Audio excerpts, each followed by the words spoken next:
Les yeux sont rivés aujourd'hui sur le Vatican.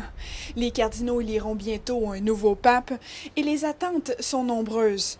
Ce prêtre de Grand-Sault au Nouveau-Brunswick, lui, souhaite que le Saint-Père donne un nouveau souffle à l'Église. Je suis convaincu que c'est important d'avoir quelqu'un qui soit un peu du centre, mais un peu tourné vers l'avenir. C'est quelqu'un qui doit être aussi assez libre plutôt que d'être esclave de la curie romaine.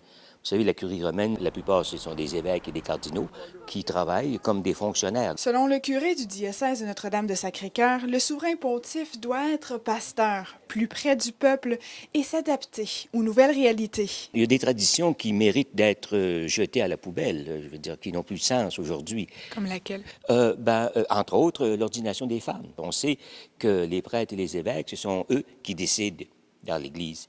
Alors les femmes, ils sont comme en arrière-plan. Ici, comme au Québec, plusieurs scandales de prêtres pédophiles ont ébranlé l'Église catholique. Moi, je trouve que ça doit aller beaucoup plus loin que simplement un dédommagement financier. Ce qui est plus important, ça serait pour les diocèses d'offrir des services de réhabilitation. Et même si un Canadien est en lice au pontificat, Marc Ouellette ne fait pas l'unanimité. Je trouve qu'il est très conservateur. Alors, il y a beaucoup de dossiers qui vont rester sur les tablettes. Il ne pourra pas ignorer, évidemment, la pédophilie au Québec. Peu importe qui sera élu, Pierre Thibodeau se ralliera au choix des cardinaux.